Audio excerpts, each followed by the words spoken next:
Tôi bị bao vây bởi hàng chục tên xã hội đen. Tôi sắp bị chúng xé thành từng mảnh rồi. Lúc này, bạn gái hợp đồng của tôi xuất hiện. Tiếp theo là người cha quyền lực của cô ấy. Võ Tòng, anh ổn chứ? Không có việc gì. Tần Cối do dự mấy giây, sau đó đi đến chỗ chú Ngô, trước mặt Ngô Chiết.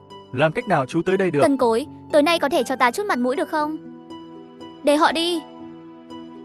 Không được, chú không thấy người tôi đầy máu sao? Tất cả đều do thằng Võ Tòng gây ra. Chú thực sự đã yêu cầu tôi để hắn ta đi. Chú ơi, tôi thật khó mà tuân theo mệnh lệnh của chú.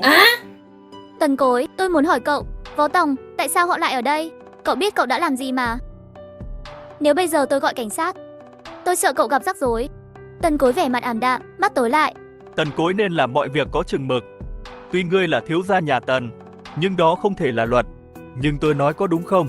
Nếu cậu gặp khó khăn trong việc quyết định, vậy tôi sẽ gọi cho bố cậu bây giờ, xem ý anh ấy là gì. Tôi thấy Ngô Chiết lấy điện thoại di động ra. Sự trừng phạt là ngay lập tức.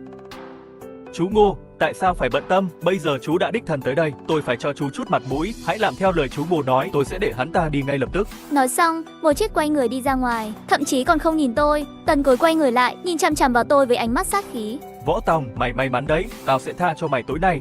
Nhưng hãy nhớ kỹ, sau này đừng rơi vào tay của tao nữa. Nếu không thì không ai có thể cứu mày. Ra khỏi câu lạc bộ, Trương Lục Vĩ lái xe bỏ đi với đám thuộc hạ.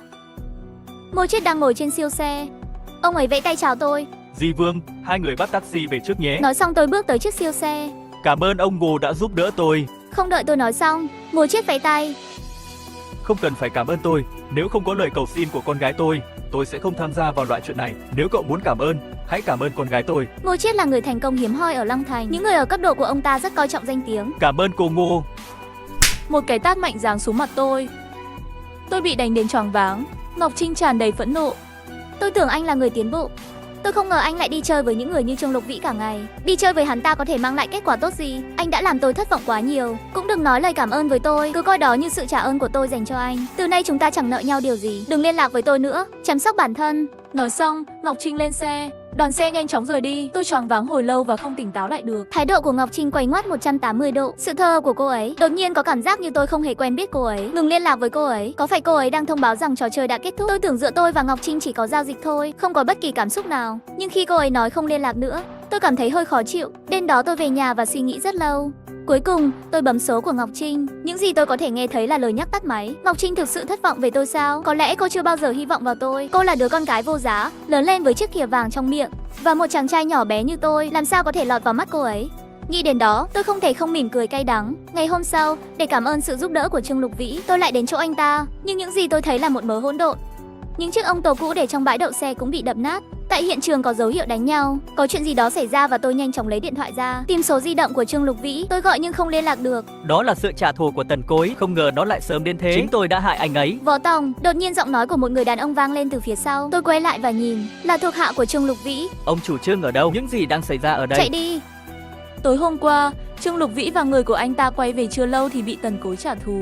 Trần Mậu đã dẫn người của mình nấu chín nơi này trong một lần. Tôi đã liên lụy mọi người. Tôi cảm thấy có tội. Đồng thời, tôi cũng nhận thức sâu sắc về một vấn đề nghiêm trọng. Ngay cả những người như Trương Lục Vĩ, bọn họ đều sợ hãi sự tàn ác của Tần Cối. Vậy thì chẳng phải kết cục của tôi còn tệ hơn nữa sao? Bây giờ không có mối quan hệ với Ngọc Trinh, Tần Cối nhất định sẽ càng điên cuồng hơn. Liên lụy thì không, nhưng lần này sợ Lục ca đứng dậy không nổi.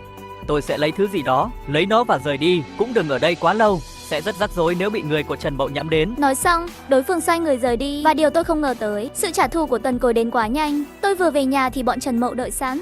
Tôi bị đè xuống đất. Tại sao lại đẩy hắn ta xuống đất? Đánh chết nó đi. Trần Mậu ra lệnh. Hơn chục người đấm đá tôi. Lúc đó trong đầu tôi chỉ có một ý nghĩ, cái chết. Dù có chết cũng phải lôi ai theo cùng. Như chó điên, bắt được ai thì cắn. Sau đó Trần Mậu không khỏi cau mày. Thằng nhóc con, mày dám đụng tới thiếu gia Tần Cối chỉ có con đường chết mà thôi. Mặc dù tôi đã cố gắng hết sức để chống cự, nhưng suy cho cùng, tôi không thể chịu nổi sự vây hãm của hơn chục người. Sau một lúc, tôi nằm trên đất như một con lợn chết. Bây giờ mày vẫn còn điên à? Chết tiệt, làm ơn đừng nói nữa. Tao sẽ để mày sống và từ từ giết chết mày. Hôm nay năm sau sẽ là ngày giỗ của mày. Vào lúc này, Trần Mậu đột nhiên quay người lại, hét vào phòng khách. Đừng trốn nữa. Đi ra đi. Chẳng mấy chốc một người đàn ông bước ra, thì ra là Lâm Sung, anh trai của tôi. Tôi vừa thắc mắc làm sao Trần Mậu biết địa chỉ của tôi, nhưng khi tôi nhìn thấy Lâm Sung, mọi nghi ngờ được giải đáp. Lâm Sung, anh đã phản bội tôi. Mắt tôi đỏ bừng, tiếp tục mắng. Anh không xong với tôi đâu. Trừ khi anh giết tôi hôm nay, nếu không tôi sẽ giết anh. Mắt tôi đỏ như máu, mặt thì dữ tợn, điều đó thực sự đáng sợ. Lâm Sung mí mắt căng thẳng, không dám nhìn vào mắt tôi. Võ Tòng, Hiện tại ngươi còn có tư cách uy hiếp ta sao? Đừng tưởng tôi không biết. Cậu và Ngọc Trinh chỉ đang vui vẻ thôi, nhưng hôm qua cô ấy đã cắt đứt quan hệ với cậu, không có Ngọc Trinh để bảo vệ cậu, cậu chẳng là gì cả. Hơn thế nữa, những người ủng hộ hiện tại của tôi là Tần Cối và Trần Mậu, họ đang bảo kê cho tôi, không ai ở Long Thành dám đụng đến tôi. Không ngờ, để trả thù tôi, Lâm Xung đã quy hàng Tần Cối. Chúng ta có thù hận gì? Sao anh lại trả thù tôi bằng mọi giá? Cậu thực sự muốn biết? Thực ra người Kim Liên thích chính là cậu, ngay cả khi chúng tôi đính hôn, nhưng trái tim cô ấy vẫn ở bên cậu, Kim Liên vẫn còn tình cảm với cậu, cậu là một mối đe dọa tiềm tàng. Lời nói như giết chết trái tim. Tôi muốn mắng Lâm Xung, nhưng tôi thấy cổ họng mình thực sự trở nên khàn đặc vào lúc đó, không thể tạo ra bất kỳ âm thanh nào. Tôi mở đôi mắt đỏ ngầu và nhìn chằm chằm vào Lâm Xung. Cậu đừng nhìn tôi như thế, khi tay phải của tôi bị Ngọc Trinh đánh gãy, cậu cũng không hề thương hại tôi. Võ Tòng, đây là lỗi của chính ngươi. Anh Trần Mậu, tôi giao việc này cho anh, tôi đi trước. Lâm Xung cung kính nói với Trần Mậu. Trần Mậu rít một hơi thuốc lá, nói nhẹ với Lâm Xung. Ông Tần và tôi sẽ giúp anh thoát khỏi tà khí trong lòng, anh không cần nhúng tay vào đâu. Vậy thôi, lát nữa hãy đãi chúng tôi một bữa nhé. Ông Tần nghe nói bạn có bạn gái rất xinh đẹp, nó có thật không? Hãy mang cô ấy theo khi thời cơ đến, từ bây giờ chúng ta sẽ là bạn bè. Nghe nhắc tới Kim Liên, Lâm Xung không dám nói gì thêm và anh ta rời đi. Trần Mậu liếc nhìn tôi. Đưa anh ta đến đây. Tôi vừa bị kéo qua, có một thằng lao vào và cầm cái ghế. Hắn tính đập ghế vào đầu tôi. Tao sẽ giết mày. Vào thời điểm quan trọng đó, Trần Mậu bất ngờ đá vào người thanh niên. Hắn ta bay thẳng ra ngoài cùng với cái ghế. Sao đại ca đánh em? Nếu cậu phang ghế, mạng sống của hắn sẽ không còn.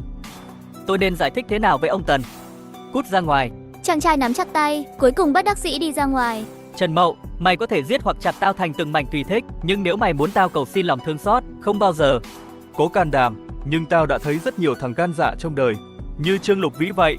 Bây giờ cũng chạy trốn rồi, cũng coi như cỏ dại. Trần Mậu liếc nhìn tôi, hắn chậm rãi bước tới và ngồi xuống ghế sofa. Thật quá dễ dàng để tao giết mày. Không có gì to tát, sẽ có người gánh tội thay. Tần thiếu gia sẽ sắp xếp người ở tù thay vài năm. Mày có tin hay không? Với thế lực của nhà Tần, tôi không cần phải thắc mắc điều này. Ngoài ra, Trần Mậu là giang hồ thứ thiệt có tiếng hàng đầu, không còn nhiều mạng sống trong tay. Anh muốn gì? Tao chỉ muốn mày phải biết mình biết ta, không phải ai cũng đụng được, bất cứ ai có liên quan gì đến mày. Lần này thậm chí đừng nghĩ đến việc chạy trốn. Tao nghe nói mày có cửa hàng bán thịt nướng, trong 3 ngày, cửa hàng của mày cũng sẽ đóng cửa để khắc phục do một số vấn đề nhất định. Võ Tòng, sau này mày sẽ hiểu, xúc phạm Tần thiếu gia, không có nơi nào dành cho mày ở đất Long Thành này. Người mà mày phải giải quyết là tao, đừng liên lụy người khác. Ha ha ha ha. Đây có thể không phải là điều mày có thể kiểm soát, mọi việc cần làm đều đã nói, tùy mày nên nghĩ xem phải làm gì tiếp theo. Trần Mậu xua tay. Đi ra ngoài đầu tiên, tôi nằm trên mặt đất rất lâu và không còn sức để đứng dậy.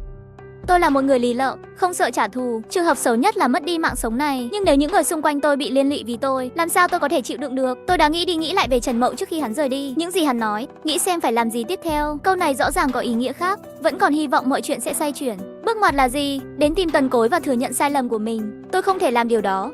Điều tôi không mong đợi là chỉ đêm đó, thằng béo bị đánh trọng thương.